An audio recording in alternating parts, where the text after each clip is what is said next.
moment. Hey, welcome everyone. So just as a heads up, we are recording this event on Zoom for future posting and circulation. Live transcriptions available in your Zoom interface. Please make use of it if you need to in any way. Welcome, folks. Welcome. I'm really happy to be here. Welcome to Hot Off the Presses.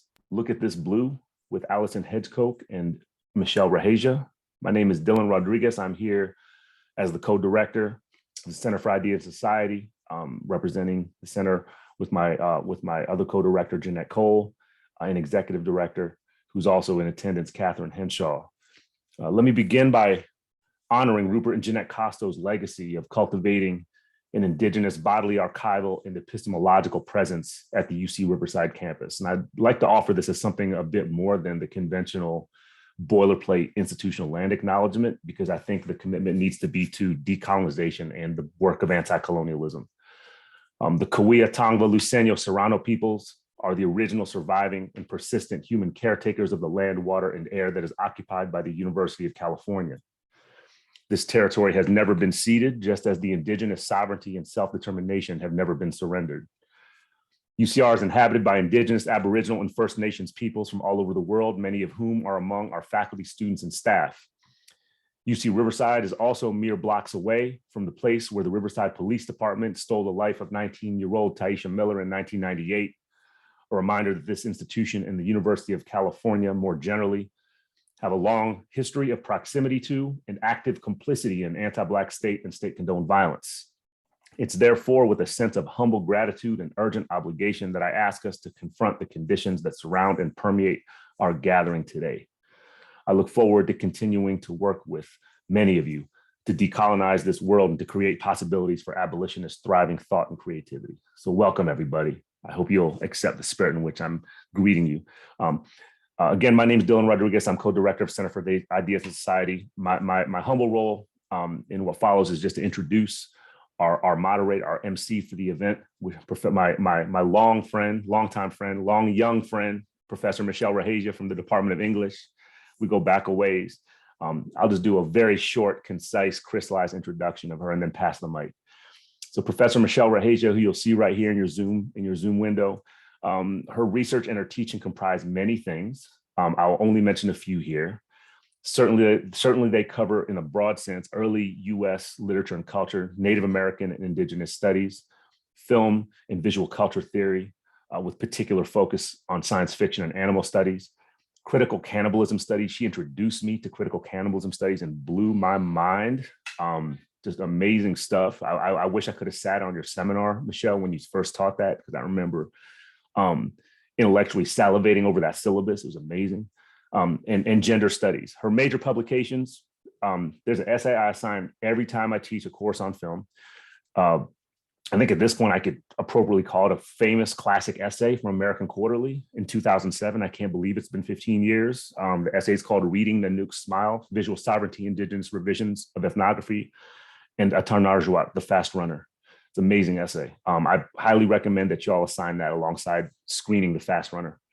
Of course, the award-winning book, Reservation Realism, Red-Facing Visual Sovereignty and Representations of Native Americans. It was published in 2011 and was in fact also the winner of the Center for Ideas and Society Emory Elliott Book Award.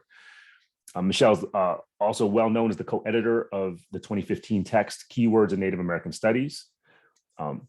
She wrote the afterword to a special issue titled Digital Indigenous Studies, Gender, Genre, New Media, Studies in American Indian Literatures. It was a special issue and she wrote the afterword for this.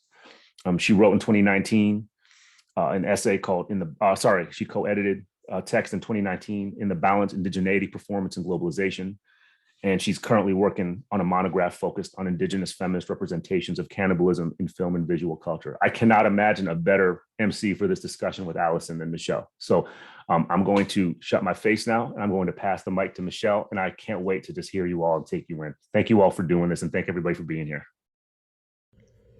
Thank you, Dylan, my awesome friend and colleague. I'm so grateful to you for, and Catherine for organizing this event. And I just have to say that your land acknowledgement is absolutely the best. I wish that we could use that permanently as our official land acknowledgement on campus instead of the insipid one that I had a major role in creating. So I think yours is like the edited, fantastic, we should always use it land acknowledgement, because it's perfect and actually does the work. I'm really, really happy to be here. I'm thrilled to have this opportunity to talk about Allison's new book. It is absolutely fantastic. I'm really humbled to be a part of this gathering today. I'm going to introduce Allison, and introductions are always a violent project because there's so much. If I were to do the introduction, I would take up this entire hour of your time.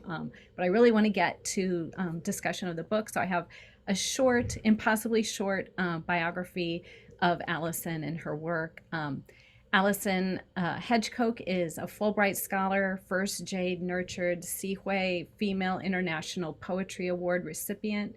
She's the recent Dan and Maggie Inouye Distinguished Chair in Democratic Ideals, U.S. Library of Congress Witter Bynner Fellow, and current California Arts Council Legacy Artist Fellow.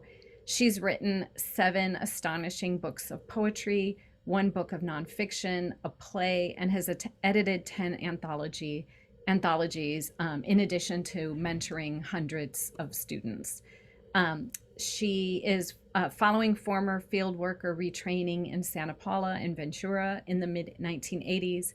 She began teaching and is a distinguished professor of creative writing and also affiliated faculty with the School of Medicine and the new Department of Environment, Sustainability, and Health Equity, SHE, at UCR. In 2022-2023, she will be a Mellon Dean's Professor at UCR's Center for Ideas and Society. Also, during the pandemic, she created prompts for hundreds of poems with her hashtag poem prompt for the pandemic that has resulted in publication of books from fellow poets. And she's an incredible scholar and teacher, and we are incredibly lucky to have her at UCR. So what I want to do today in my role as monitor is to ask Allison to read a couple of passages from her book, which is, I'm going to hold up the cover, indescribably beautiful poem. It's a long form book of poetry, and I would love if she could read a little bit from it, since it just came out, and I'm assuming, perhaps wrongly, that many people haven't yet had a chance to read it. So Allison, if you would maybe read a few passages from the poem, from the book of poetry, and then I'll ask you a couple of questions just to prompt discussion, and then I will turn it over to all of you people in the audience. Thank you so much for being here today, and we can have a broader discussion. So thank you, Allison.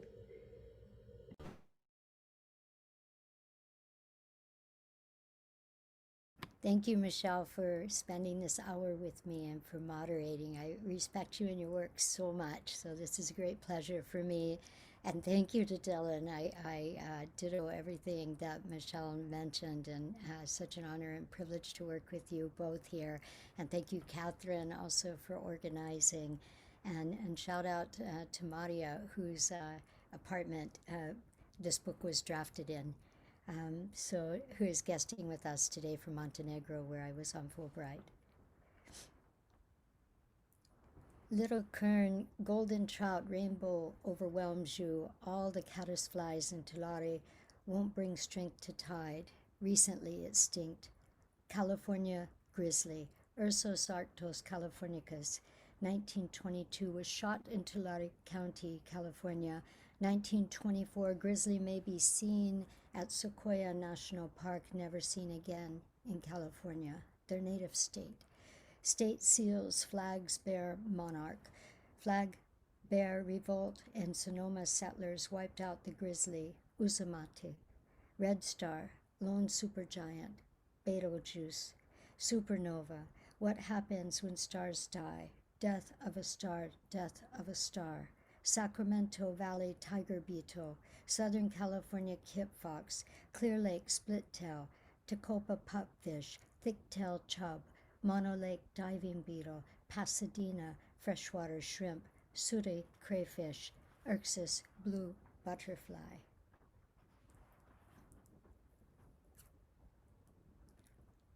There's an excerpt. Did you want me to read longer? Could you read maybe one more excerpt just so that everybody Yeah, gets a sense of sort of the cadence of the poetry? sure. Look at this blue. Mutant blue-eyed coyotes, chance mutation, baby blues, and 9 coyotes, suggesting proliferation, silvery brown-backed with icy blue eyes, antenna ears turning satellite-like, hearing voles, Santa Cruz, Sacramento, Point Reyes, their apex predators, mostly wolves, mountain lions, or killed by humans. Here they are thriving, hunting, blue-eyed chance mutation. Ama Matson Land Trust, restoring indigenous knowledge and practices.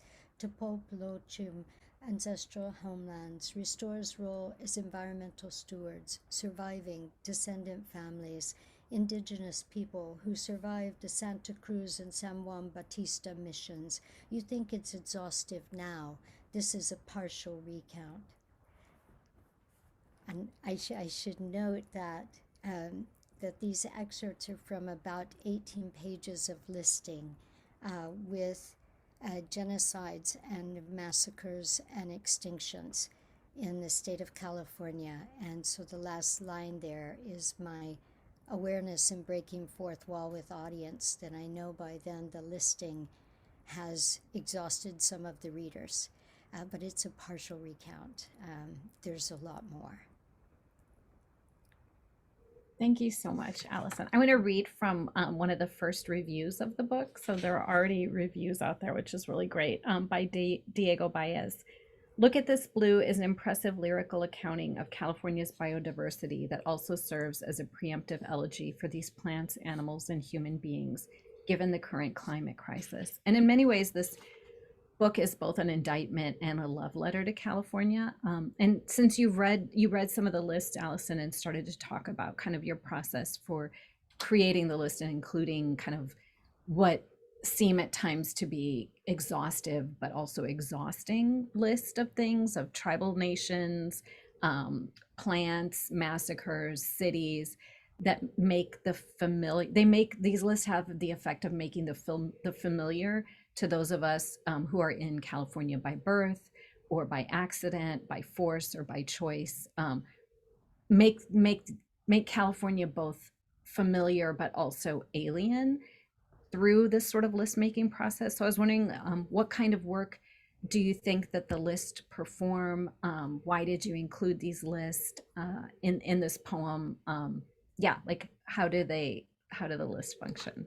Yeah, so a lot of the lists are abecedarian and so are alphabetical in nature in the exhaustive extermination process and industrialization in California and resourcing in California and outright genocide in California. As someone who has lived in California off and on for 22 years,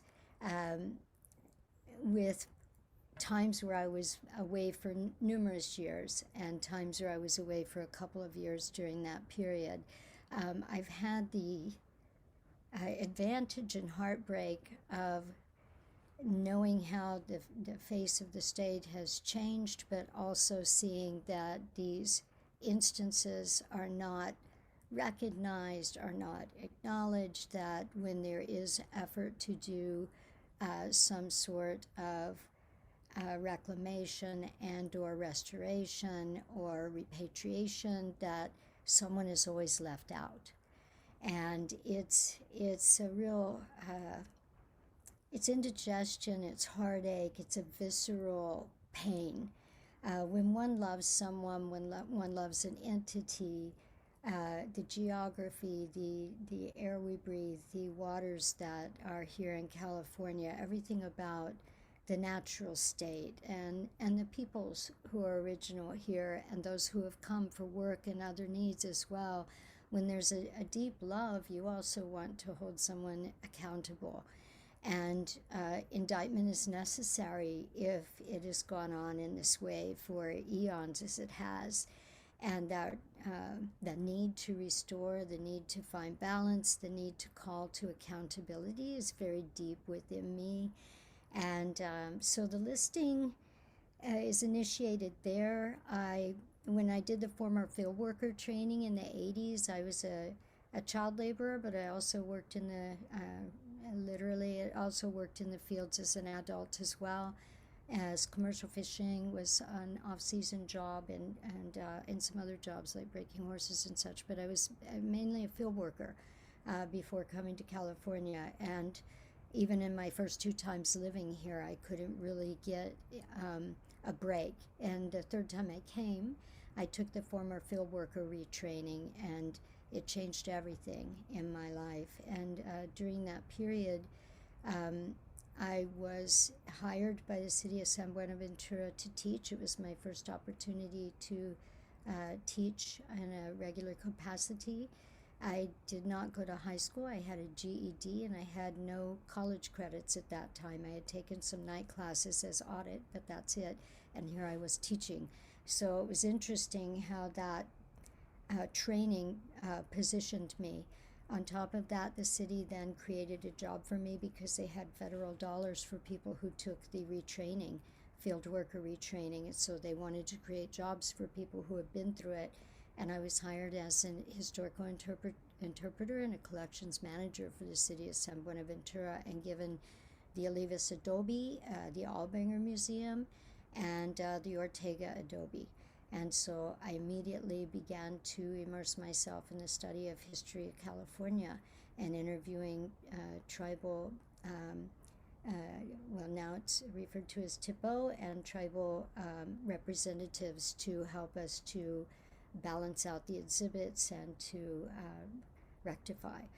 So I've been walking around with a lot of the historical knowledge now since the 80s, and of course more things have happened since. So it is my effort to call the names of those who have been victimized, those who have been traumatized, those who have been killed and annihilated, including other living creatures, people in different forms, such as other animals or plants, as well as people. I'm getting long-winded, sorry. No, not at all. That was really wonderful. Thank you so much. I also just wanted to step back a little bit and ask you a question about the process for writing this book. You were a true inspiration during the pandemic, which we are still in, a really calm force, and somebody who was really supportive to the community of people and beings known and unknown to you. And so I was wondering what your writing process was for Look at This Blue, and how it was shaped by the pandemic. Yeah, so it's interesting because I had another book that was scheduled for deadline with Coffee House Press, and I wasn't with the book in a way that you have a relationship with work you've created in a place that I felt like it was where I wanted it to be in the world. I just wasn't feeling it. A lot of the work is there, but I wasn't feeling it. I didn't want to ask for extension, and basically use that opportunity if I have a deadline for a book due to do something that I felt was necessary to do in the world, to put into the world. And I arrived in Montenegro. I can't remember if it was the night of August 31st or the morning of September 1st. And Maria Krivokovic, who's here in our session, I told her I had a book deadline, and she said, how much of it is done? And I said, what I'm going to send them? I said, it's all in here. And she said, I'm going to be gone all weekend. I'm going to Coachella. And she said, you can use the apartment. And I literally did not sleep. I don't think I really ate much of anything. I made coffee, I had water, and I wrote. And I exhausted myself in the telling and in this book. It's orchestrated, I think, in music before I think in language. It's been like that all my life. I do come from a musical family. I was a musician for a number of years before my dexterity did not allow for a lot of that. And I do think of music. So It is orchestrated in the way that I feel text should be orchestrated, which is often musically.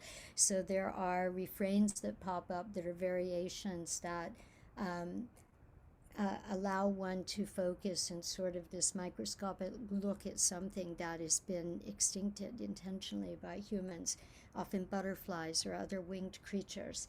And there's always a blue involved in those. There are little bridges that pop up with very personal traumatic events that happened in California to me and my family. Once I moved my family to California, my parents, I moved them later in their life, and they spent decades in California after I moved them. But they had met and married in San Diego. Both of them were in San Diego a very short time. They were set up on a blind date with other people and switched in a car. So it could have been I was born here if not for working circumstance. They left again looking for work. I moved them back, and they spent a lot of years here. We worked with my mother's schizophrenia in hospitals here very differently than state hospitals. She was put into in other states and tortured. There's some trauma, personal trauma, with myself, with domestic violence, with physical assaults, with things my kids went through in California, things my parents went through. Things other people I know went through popped up in the book. So there's little bridges that are like tangents to a wheel. So they're shooting you out from the hub to hit the rim to bounce back, so you understand the richness of the hub.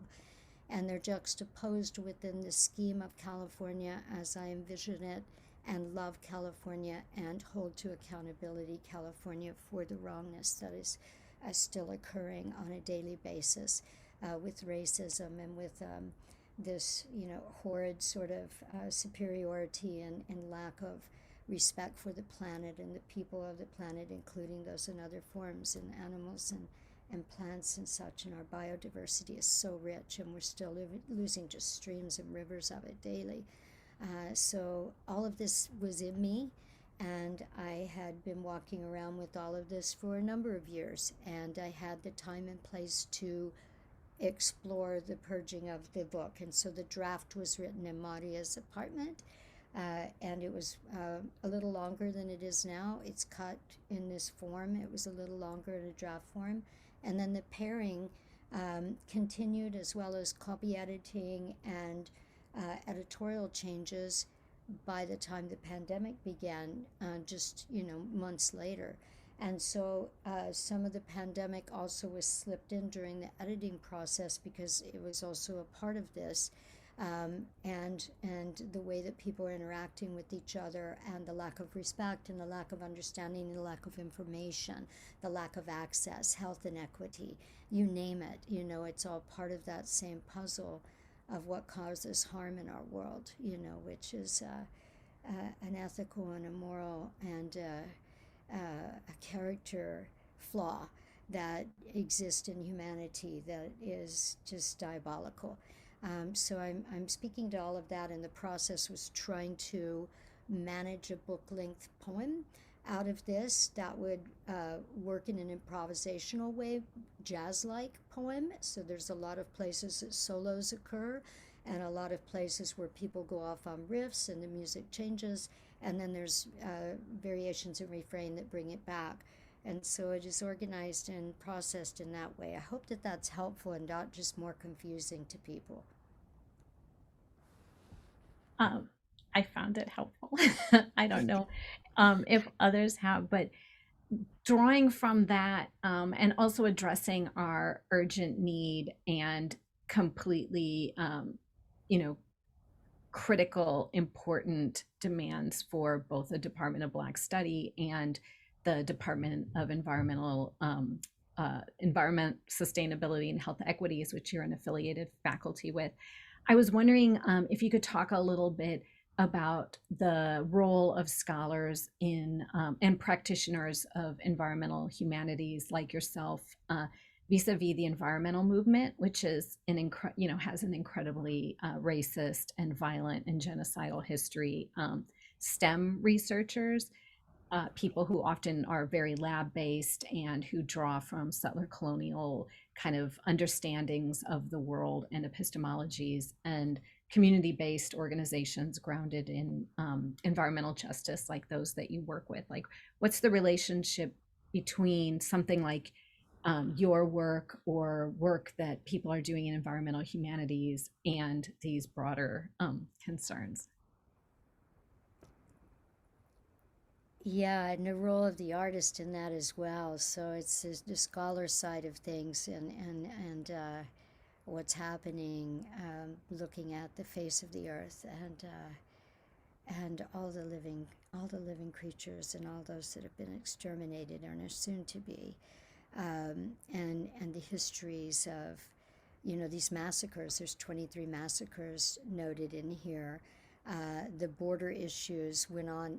Part of that was cut by the press, because the belief was that when you name current events, that there's problems. But really the current state is people don't want these names forgotten when people are perpetrated on, and families want their names. But conveying that to a press is very difficult, so some of that was pulled. And so these things are continual, and the role I feel for a scholar and an artist, whether it's literary art or any other form as well, are mutual, in that we can attest to, we can provide informations, we can research and do justice where justice needs to take place, to initiate calls to justice, to initiate attention to details of these foreboding and horrendous events that occur around us on a daily basis and have throughout history of the USA, etc. And so I think that there is a great need for information, and I think as a scholar artist, part of my role in that is portraying work in a way that is accessible to an audience through the particular genre that I'm working in, and creating the art form that allows an audience to come in and enter into that style of learning through the arts in a place where we are more equal. When we approach a painting, it's subjective how we view it. There's no sense of didactic nature that compels us to read a painting in a certain way unless it's didactic art. And I have to say that part of this book is very didactic, and so it is very instructional. And that's oftentimes thought of in the arts as a big no, and in research and scholarly work, it's almost an always affirmative. You have to portray in a way that people understand the levels and the depths of these atrocities, and how continual they are, and what's at stake. And I think the role does come down to also checking what's at stake and delivering a work that's timely to address things when there is an opportunity for a shift, when there is an opportunity for things to play out in a different way. There was a very strange thing that occurred during the making of this book while it was in press and we were doing the editing, which is also like a recreation of something during that process.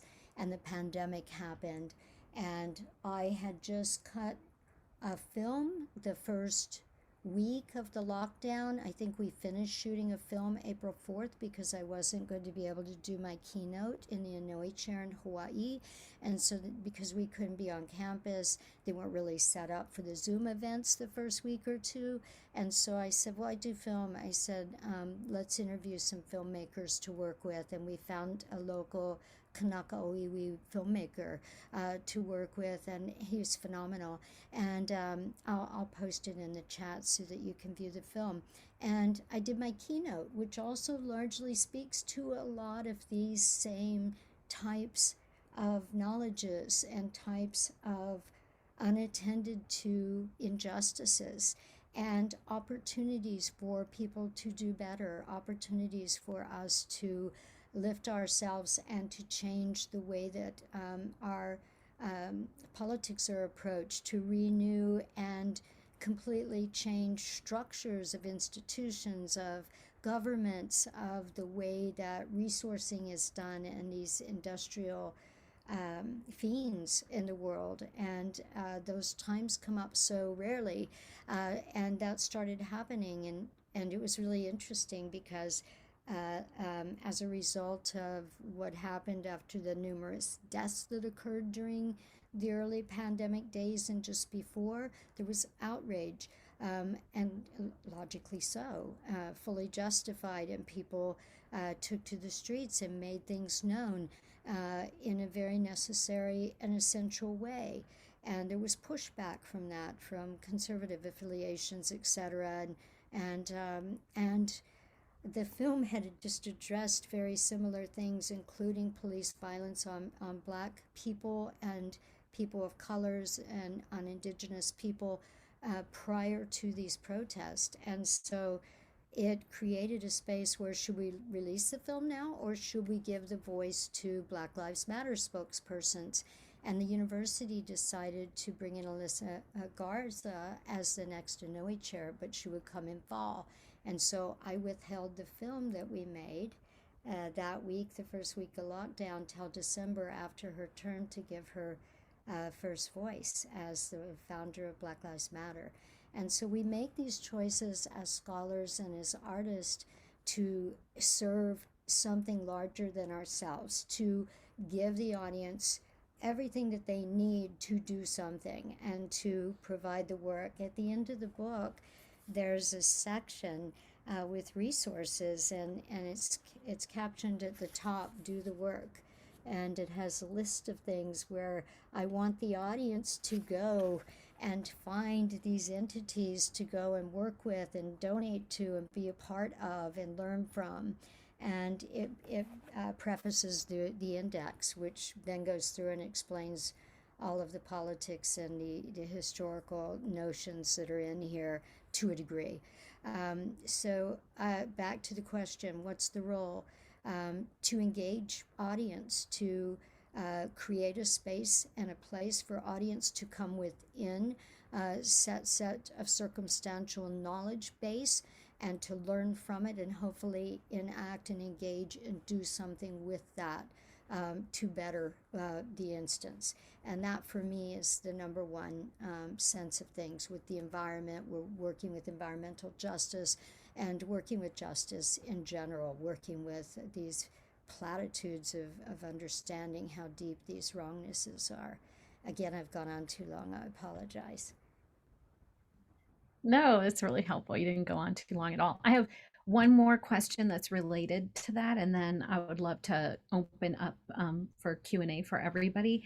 So the book begins with an epigraph from Tanya Tagaq's Retribution, which is a hymn to rage, climate change, and Indigenous justice, and is a really fantastic video for if you haven't seen it yet. And I'm just going to read from the epigraph. "The path we have taken has rotted. Ignite, stand upright, conduct yourself like lightning." And reading that and also then reading that sort of your book through the lens of the epigraph, what kinds of work around rage, anger, and heartbreak can poetry perform that prose has more difficulty articulating?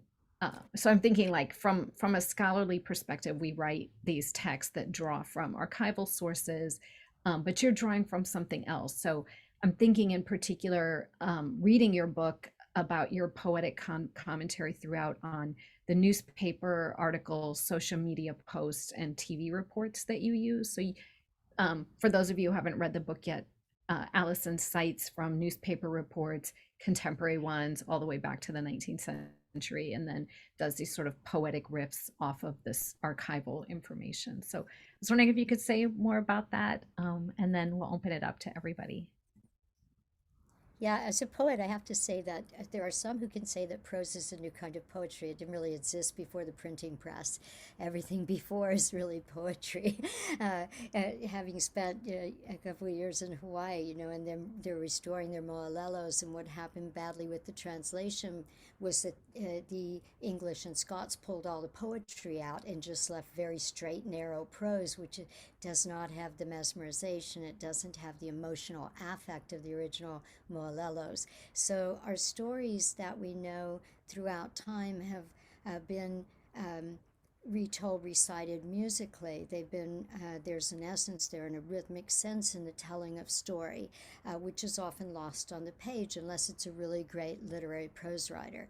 And poetry maintains that. It sustains the musicality, it sustains the emotional thread throughout the way of perceiving and viewing, and in this case, witnessing and riffing from, which happens throughout the book, as you're mentioning. Poetry offers a platform of both healing and of translating that is essential to taking in knowledge, particularly with traumas, particularly if they are trigger traumas for the reader who has been affected by the traumas.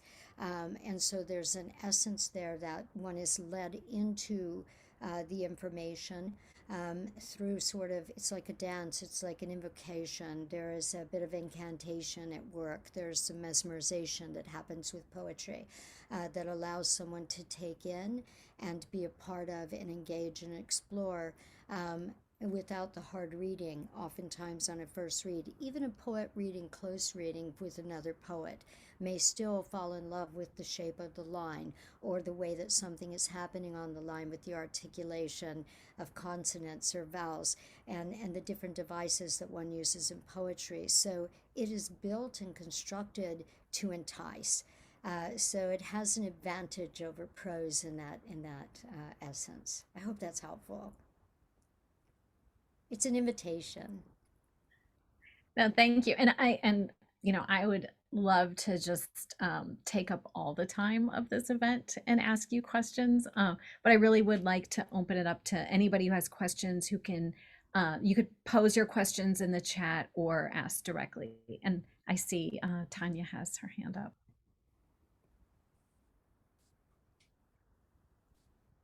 Hi, Allison and everyone. Nice to see you all and to share this space to learn about your work, Allison. I've appreciated your comments. I'm going to share with you a question that I feel in many ways you've already answered. It is a question that occurred to me in the early part of the conversation, but I feel like you may have already answered it, but I'll just pose it anyway. I think to kind of sound the alarm in the way that your book does is, of course, takes courage. I think it's even more courageous to sound the alarm when the alarm has been sounding for many years, right? To continue in the face of death response, silence as a response. And so I just wondered what your experience of writing the book was.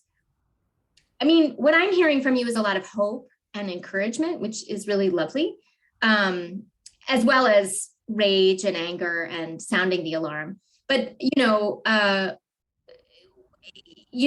I just wondered how you felt. Like, were you scared? Like nobody's going to listen? Like nobody ever listens? Or if you were like, it just feels really good to scream loud, to scream it out, no matter what happens. So yeah, I think you get the idea. Yeah, I think when Maria got back from Corchula, she goes, "How much did you get done?" And I said, "Well, I've got about 120 pages, so I'm feeling pretty good because books of poetry are generally around 64." So I said, "I'm feeling pretty good," and she said, "How is it?" And I said, "They'll hate it or they'll love it," and you know that going into any kind of work that calls anything to attention. You know that when you take a stage at a protest. You know that whenever you go anywhere and call people to accountability. And I guess I am not bothered by that. It is just something that I think, having been engaged for my entire life with defending and standing for and being from a family that is like-minded in that way, it's just part of what we do. And so I don't feel that I was afraid during some at all. I did feel rage. I did feel anger. While writing, I did feel disgust. I felt sick to my stomach, in dealing with some of the having visceral reactions to these actualities as a human being, and understanding, what's happening and what's happened. So all of that during the writing, and also holding on to the love for the geography here, the place that we're in, the beauty of the mountains here and the waters, and everything is also there, and it runs parallel. And beside everything positive, a negative attracts. That's magnetics. That's physics. It's the world. It's what we live in, and we are like lightning because we have the spark of life within us. And so throughout our lives, we're going to draw negative and positive. And they always say, it's an old standard. If you're doing something really great, they're going to come at you. So you kind of anticipate that, and you're waiting to see where it's going to come from. And sometimes it's unexpected. And sometimes it's like you're cold cocked, and you're totally thrown off. And other times you have some known sources that you look at and think, okay, this group, this politic, they're not going to like that. They're not going to like that. This will be overlooked by this group because they want to platform this. Those are just sort of knowns that you dance through and navigate through the best you can with your paddle while you've got your canoe in the water as a worker, and we're really workers, scholars and artists. We are workers, and we are putting work out into the world and allowing audience to digest and hopefully engage. That's the idea. So I welcome the engagement, and I expect at times ridicule. I expect at times that people will be fiercely upset with me for writing the things that I wrote about California in this book, and will say, well, you weren't born here. It was true, I was not, but my parents didn't meet and marry here, and what difference does that make? I live here, I experience it, and if I didn't live here, if I was visiting from Montenegro and I learned this history, and I learned what's happening here with the extermination, how as a poet could I go home and not write a poem? how as a thinking person can I not make it part of my knowledge base? So you expect some of it, and you just realize what your dance will be through it, and hope for the best, and hope that people engage with the work and do good things because they have learned something from the work and they've been moved by the work. The most fearful part for me always writing is when I divulge something about self that deals with very physical traumas. I was treated for PTSD in my 30s. I got really great treatment for PTSD in my 30s, but I still have triggers, and people do. I was left for dead at times in violent situations. I had my life in other people's hands in very serious instances in life. I was hospitalized 9 times from brutality. There's been a lot of things. And so when you divulge these things and you divulge it within, it's couched within other traumas that other people are experiencing now, that you're reading in the news, that you see happening to a child, things that you relate to in that sense, that does bring up a feeling of fear, because you inhabit that from that age period. And so it brings up that old fear. And so for me, in the writing of the book, the fear that came in was very old fear, and not a current, my works are what I call sleeper works in the literary field. I've been very blessed to have won a lot of awards, and the books have reprinted multiple times, which is great. I've never perceived myself as the star writer, and never really wanted to be in that whole pathway, which is a very career sort of a movement for a lot of people in the arts. I've been happy with a lot of my books being sleeper and people finding them and then going, oh my God, I didn't know you did this, That gives me this great pleasure and joy when I find somebody got something from the work and they're feeling it. That to me is pure satisfaction. And I'm like, oh, thank you, So yeah, I hope that answered you. I'm very long-winded today, which is odd for me, so I apologize. Thank you. Thank you, Tanya and Allison. Does anybody else have a question you'd like to ask? You can feel free to ask it in the chat. I don't see any questions yet, or also feel very welcome to unmute yourselves and turn on the video. I have a question.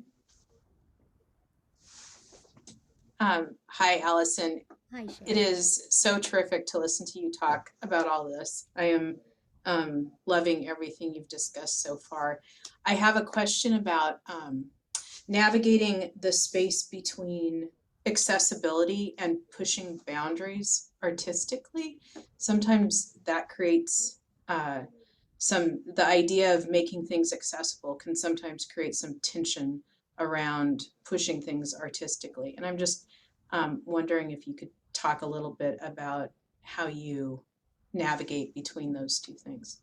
Yeah, it's an interesting dance, isn't it? And so I tend to, uh, well, the place I mentioned earlier where I broke fourth wall and said to the audience, you think this is exhaustive, this is a partial recount. I try to maintain awareness of when, because the long list poems that are included that speak to the losses that we've experienced in California as a state. They are written very poetically, so the names are poetic to begin with. A lot of them are Latinates and such, but there's also inclusions about their habitat, which is also very beautiful, and so it's also very poetic, and yet the lists are exhaustive, and so to maintain accessibility, I broke fourth wall and told the audience, I know I'm wearing you out. And here's why. This is only partial recount. And so I'll do things like that within a text so that when I'm feeling that the audience is going to start to either be lost in a dynamic or the language is heightened and I'm losing some readers for whatever reason, or I'll pull it the other way and start to do something else with it so that there's parlay happening throughout and I'm negotiating something throughout to sustain the readership through the book, because it is one read. But it's also this particular book or instrument, as I always refer to it, it's the instrument, the book. It's very jazz oriented, so it's also very improvisational, so it breaks form often intentionally. Whereas some of my other long poems sustain form throughout. Like Burn is a book-length poem that sustains form throughout. Some of my other longer poems, like The Year of the Rat and Radio with Mama, The Change even, longer sort of epic poems that sustain throughout. But this one intentionally breaks some riffs because I'm dealing with sort of set circumstances over eons of time. And contemporary articles as well. And so that allows for that natural break to happen or improvisation to occur. And so it made it very easy to approach it that way. So I think in writing in general, if you dumb it down so much that it is the complexity is vacated from a text, we lose people who are looking for the art. And it just becomes a plain read. Which is sort of horrible if an editor does that to a work. But it does have audience in some cases. There are some poets, particularly Instagram poets, that write very clean, very plain lines of poetry that are entirely accessible to anyone and not a difficult read. It doesn't take anything to go in and discover it. It's there, it's laid out, very didactic in that sense. And there is a readership for that. So I don't want to say that it's, you can never do this, because they do have a readership. My poetry tends to be the opposite oftentimes. And I'll have to pull in and do this dance and work things through to make it accessible. And in this book, I wanted accessibility because I am dealing with some really serious issues and manners here. So when I find myself going out and looking at our flag, for instance, and the editor not understanding the bear's name is Monarch, so it's not a butterfly and this is not convoluted. That's the bear's name, and the star is Beetlejuice. These things are actually there in the flag, and how can we, so you can elevate the language and bring in the Latin and still be addressing a very plain thing, our flag for the state. But parlaying that throughout becomes sort of the dance for me. How would you do it, Sherry, as a writer? I don't know that I have an answer for that. I think of myself as tending to write in a more accessible style, but sometimes that gets criticized in literary circles as not being elevated enough. Mm-hmm. So in some of my prose in particular, I think that I have to take care not to dumb it down too much, as you mentioned. I don't know that I have an answer. I think it's a really interesting tension. I think you should come to poetry for a while and pick up some poetic devices, and then the prose will become literary by nature. I like that. Yeah, come to poetry for a while. Come join us. We'll welcome you. Thanks. Yeah, it's really funny. I was teaching at Black Hills Workshop one year way back in like mid-90s or something, and I got a whole bunch of fiction writers in my workshop, and I asked, because you could see their genre, I go, how come you guys decided to take poetry? And they said the novelist insisted we take your class before his so we could write better. And I don't know if he meant better or if he wanted them to have literary devices that poets use. Because I do think good prose can be written without all of that device and can have substantial readership. I'm not down on that.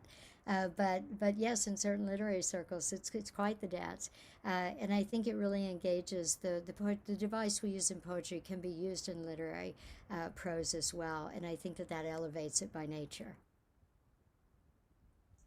I hope it's Thank you so much. Yeah, the teacher in me came out. Yeah, thank you, Sherry. I admire your work so much. Thank you for all you do for UCR and for all of us. And thank you for your work in Writers Week as well. You're such a charm. Thank you. Thank you. So Allison, I don't know if you can see the chat, but I think we can squeeze in one more question. Nick has a question in chat. And if hopefully everybody can see it, but it's related to Cherie's question. Okay, Nick's question is, when you write about difficult subject matter, does the poetic make the message you're trying to convey more palatable to the reader, or does it double down on the pain expressed? Yeah, you may have answered this in your answer to Sherry's question.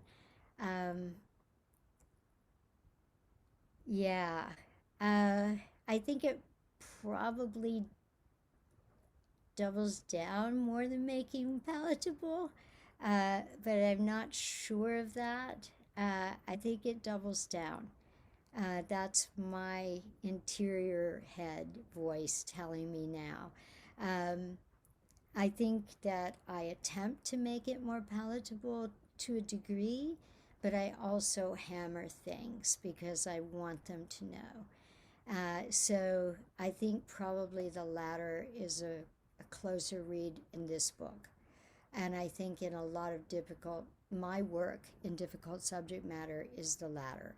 In fact, my memoir was completely eradicated and the prose made non-complex, and the heart of the book was taken out by the editor at the press because he said the public couldn't deal with it. And I said, if I live through it, I'm pretty sure people can read it. Pretty sure there's an equation there.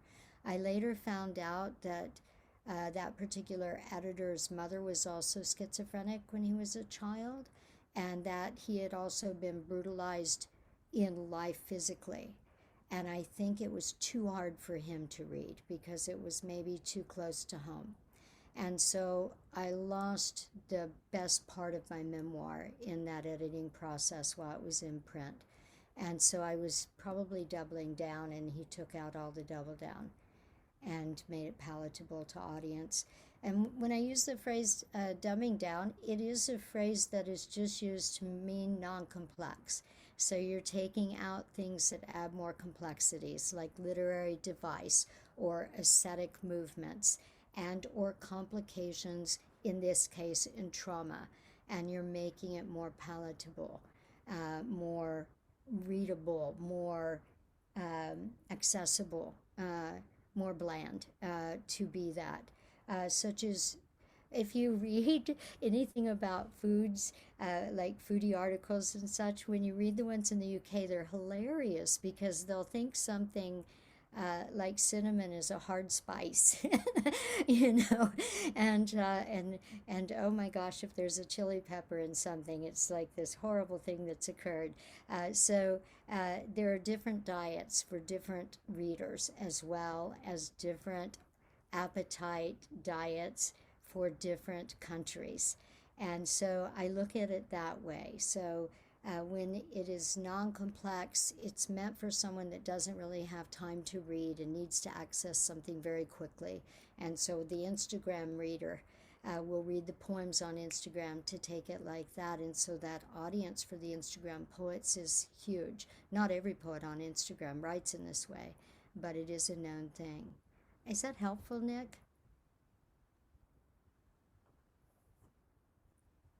I don't know if Nick is still on or had to Yeah, yes, I'm still here. Yes, very, very helpful. Yeah, because I wonder with that myself, as you have your goals as an artist of what you want to convey, and then you have to worry about what the audience thinks, and sometimes you just have to go with what your gut instincts are, but I understand, that's a personal thing, right, with the editor and those are things that are very difficult. I can't watch the film, the Cassavetes film, Woman Under the Influence, where Jenna Rollins does a brilliant job of playing an alcoholic woman, but because my mother was an alcoholic and I lived through that, I only made it through 30 minutes of the movie.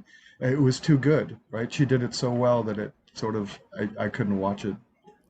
When I was in performing arts, I did a monologue, La Brea Theater years ago, and there were a couple people that walked out of the performance, and that was a horrible thing at the time. In those days in theater, nobody left. It was this unwritten law that was just a horrible thing. And afterwards, I was in the dressing room, and there was a knock on the door, and they said there were these two men that wanted to talk with me, and it was the two men that walked out. So the performer side of me wanted to confront them, and the human side of me just said, yes, can I be of help? And they said, we're psychiatrists, and we had to leave the performance because it was so real. We couldn't stay and watch it because it made us question, could anyone become insane at any moment if an actor can portray the real thing? And they said it hurt so much they had to leave. And they've been self-questioning everything that they thought they knew about the field because the actor performed it. But I was doing my mother. It was a monologue based in her schizophrenia, and I was portraying my mother. And so, yes, when you know something, it can be really brutal to take it in as audience. And they were psychiatrists, and they couldn't watch it because it was too real for them. It was their patients, and it had been portrayed. Yeah, I get that. And thank you, Nick. Thank you.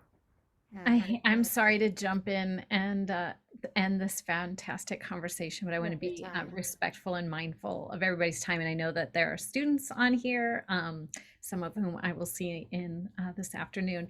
I just want to briefly announce an upcoming event on Monday at CIS, Undisciplining Study, Convivial Research Methods, Counter Expressions, and Otherwise. For those of you who might be interested in that. And it was really wonderful seeing everybody. I want to thank Dylan and Catherine again for organizing this, and encourage everybody to read Allison's terrific new book. Thank you. Thank you, Michelle. Thank you, Dylan. Thank you to Catherine and Tanya and Maria and to everyone who asked questions, Sherry and Nick. Thank you so much. Thank you all of you for attending.